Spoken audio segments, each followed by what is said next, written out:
Welcome back. Now, in a turn of events, the Ghanaian cedi has gone from being one of the world's worst performing currencies to being ranked as the world's best performing currency. This as the unit made significant gains against the dollar this year, as much as 50%.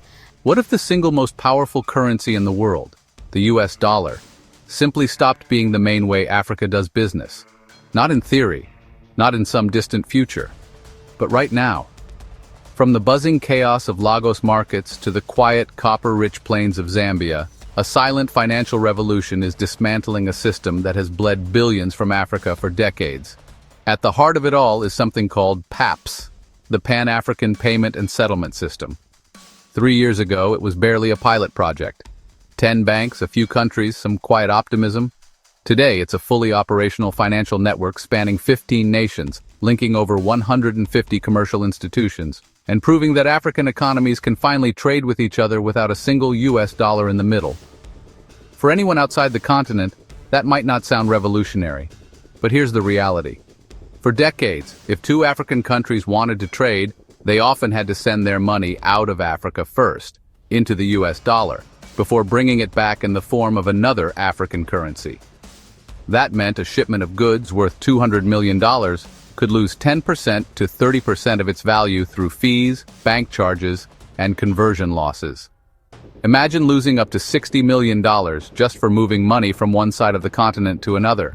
PAPS shattered that loop. Now payments can be made directly in local currencies, with costs dropping to about 1%. Experts estimate that this alone is saving Africa around $5 billion every year. That's not just abstract numbers on a spreadsheet. That's schools being funded, roads being built, industries staying alive. And the system isn't just cheaper, it's faster. Instead of transactions dragging on for weeks under old dollar-based systems, PAPS settles payments in seconds. A Kenyan textile exporter can sell to a Ghanaian buyer and be paid instantly in shillings, while the buyer pays in cedis. No middleman currency, no delay, no bleeding cash to foreign banks. The mechanics are simple but transformative. Instant payment platform. Transactions clear in seconds. African currency marketplace. Buyers and sellers of foreign exchange meet in real time. Security layer, PAPS guard. Every transaction is verified, encrypted, and tracked. The impact is already visible. Ghana's instant payment system processed nearly 313 million transactions worth $48 billion in 2023.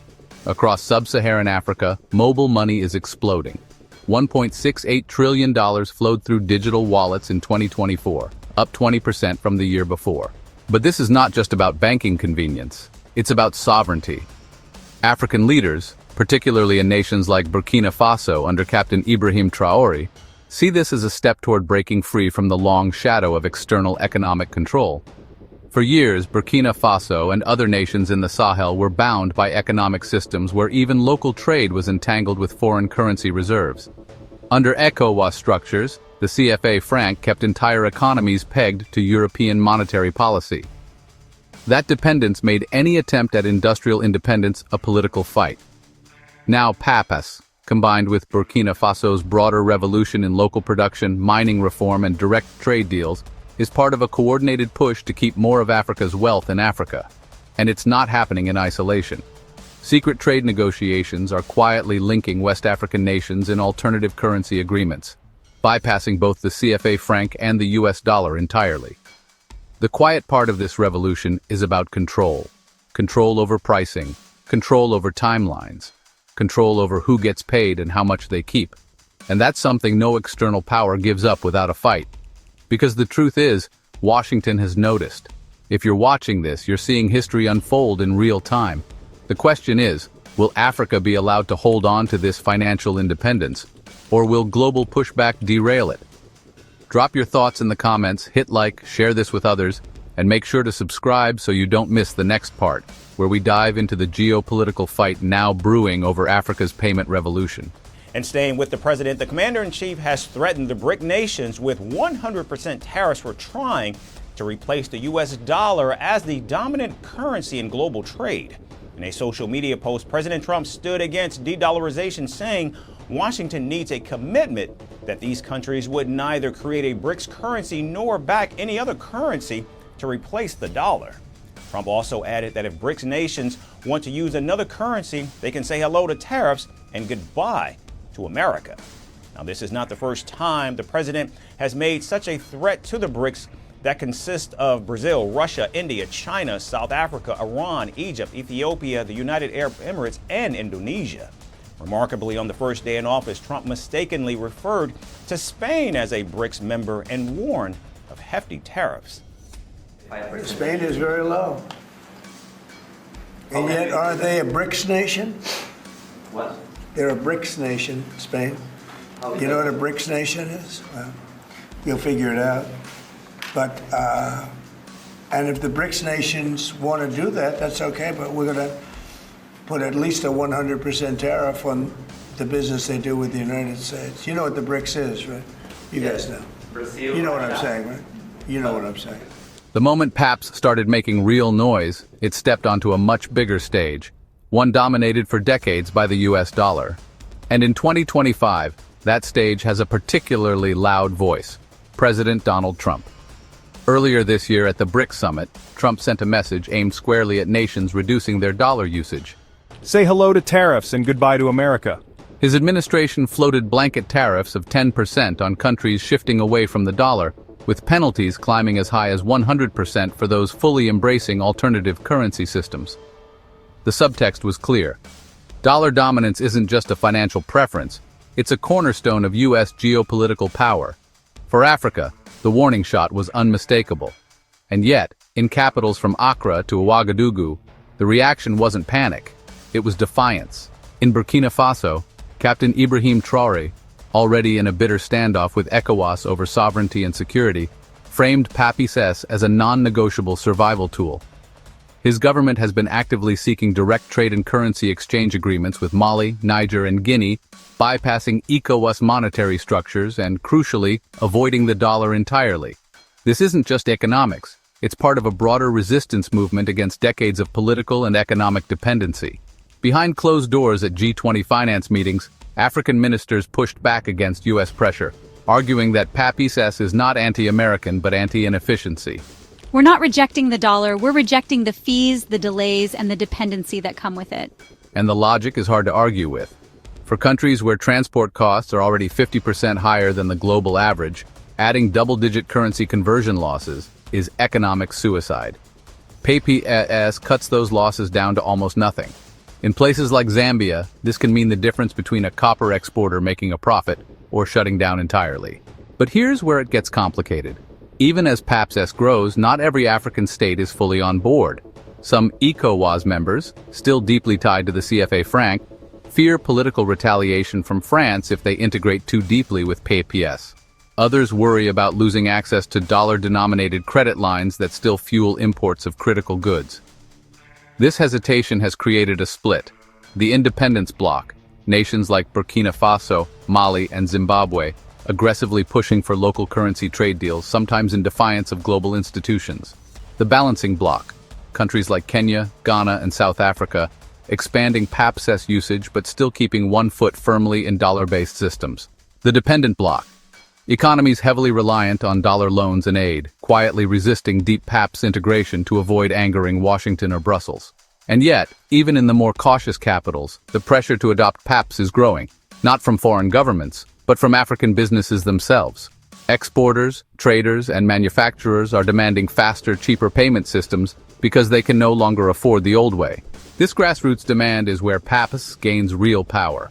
In Nigeria's crowded Balogun market, traders are already swapping naira for cedi through mobile transactions without touching a bank. In rural Ghana, cocoa cooperatives use digital wallets to get instant payment from buyers in Sierra Leone. In both cases, PAPS integration has slashed transaction costs and wait times, turning what used to be weeks of uncertainty into seconds of certainty. But Washington's not the only power taking notice. In Paris, French policymakers see PAPS as a direct challenge to the CFA franc system that has tied 14 African countries to the euro for decades. Losing that link would mean losing a major channel of influence over West African economies. It's not just about currency, it's about who gets to set the rules. And while the US uses tariff threats, France has been accused of more subtle tactics. from pressuring ECOWAS to slow PAP's adoption to dangling new loan packages that keep the CFA franc relevant. This mirrors older strategies used to maintain influence, now updated for the digital age. Meanwhile, secret trade talks are quietly rewriting the map. Burkina Faso, Mali, and Niger, now dubbed the Alliance of Sahel States, are working on a joint gold-backed settlement framework for intra-African trade. If that launches, it could tie into PAPES, creating a hybrid system that uses both local currencies and gold as anchors. The move would bypass not just the dollar but also the volatile exchange rate games that have hurt African exporters for years. China and Russia are also circling. Both see an opportunity in Africa's financial independence drive. Moscow, still locked out of much of the global banking system, has floated the idea of connecting PAPES to Russia's SPFS payment system. Beijing, with its Belt and Road footprint across the continent, is reportedly exploring whether PAPES could link to China's cross-border interbank payment system, CIPS. For African leaders, these offers are tempting, but they also risk replacing one dependency with another. Burkina Faso's case is telling. Traore's government has been vocal about rejecting economic colonization in new clothes. By deepening PAPES ties and signing secret trade deals with fellow breakaway states, they've managed to keep more gold revenues at home, fund new industrial projects, and sidestep ECOWAS sanctions. In the process, Ouagadougou has become a symbol of what financial independence could look like, and a target for those who want to stop it.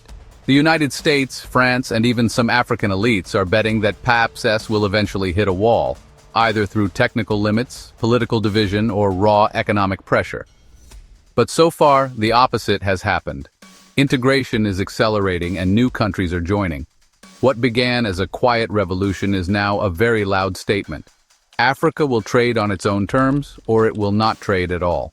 We'll look at the future, the potential for PAPES to go global, the challenges that could make or break it, and how Africa's financial sovereignty battle ties into a much larger story about power, currency, and control in the 21st century.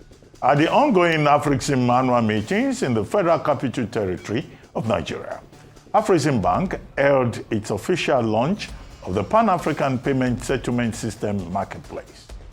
Afrexim Bank seeks to facilitate a more convenient cross-border payments regardless of the currency being transferred from one nation in the African continent to the other, to make it fast and seamless.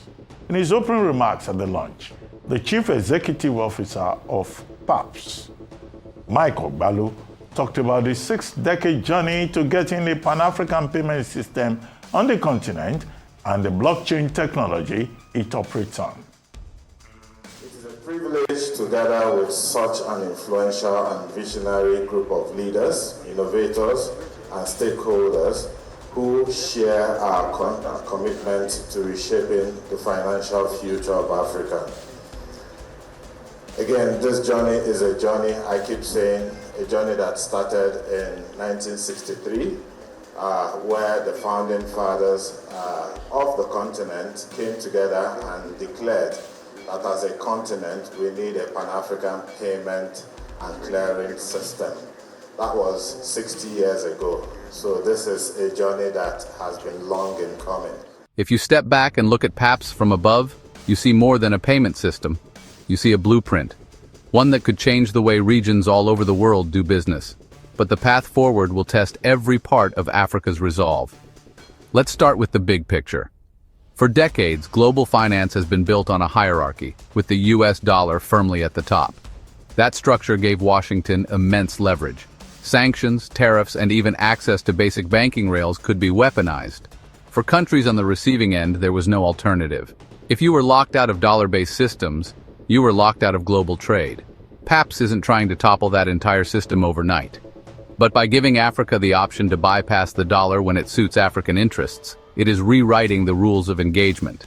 That's why financial institutions in Asia and parts of Europe are quietly studying it.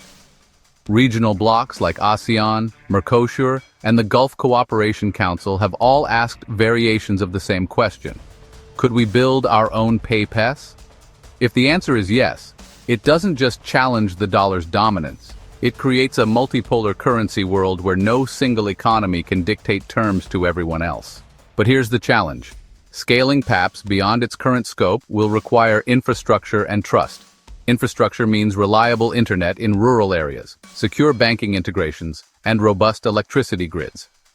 In countries where blackouts are still routine, digital payments can't be the only lifeline. Trust means convincing every player, from central banks to street vendors, that the system works, is secure, and won't suddenly collapse under political pressure. This is where Burkina Faso's example becomes instructive.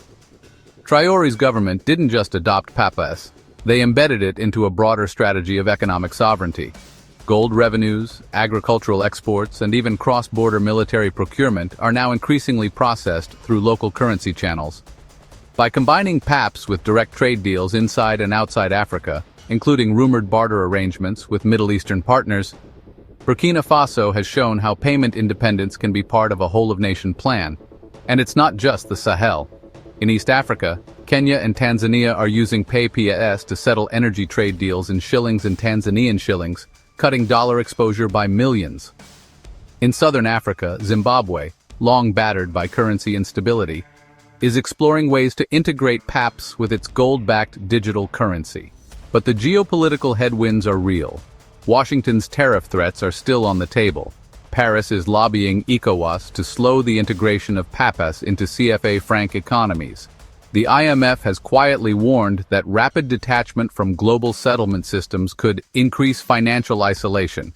Coded language for stay in the dollar's orbit or pay the price. And yet the alternative, staying fully locked into a dollar-centric system, comes with its own risks. Dollar shortages have already paralyzed entire industries in countries like Nigeria and Ethiopia, driving inflation and choking supply chains. PAPS offers a release valve, a way to keep trade moving even when foreign reserves run dry. The risk now is not that PAPS will fail completely, but that it will succeed halfway. If only a handful of African countries fully commit while others hesitate, you end up with a fragmented network, vulnerable to political sabotage.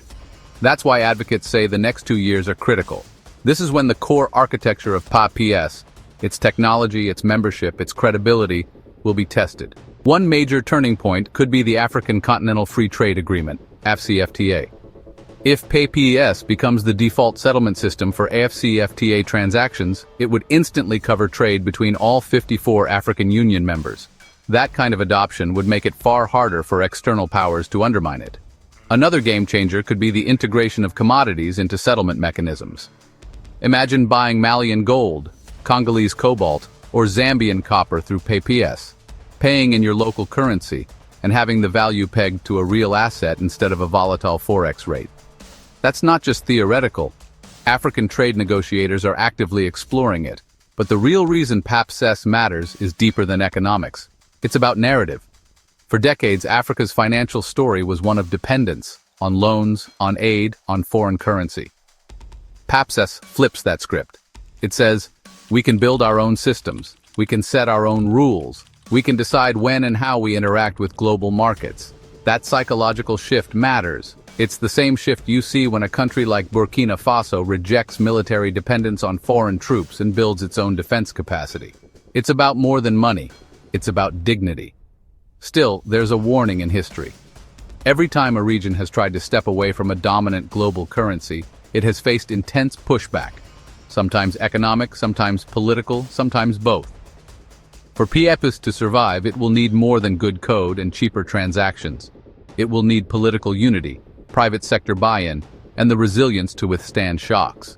If that happens, if Africa holds its line, the next decade could see PAPS become not just an African tool, but a global reference model. And when that happens, the question will shift from, why would Africa need its own payment system, to why doesn't every region have one? In the meantime, every transaction settled on PAPS is a small act of resistance against the old order. It's a reminder that the continent is no longer waiting for permission to change the rules. This is Africa's moment to redefine its place in the global economy. The question is whether it can weather the storms that are already gathering. What do you think? Can PAPS survive the pressure from Washington, Paris, and global markets? Drop your thoughts in the comments, like this video, share it with others, and subscribe so you don't miss the next chapter in Africa's economic transformation.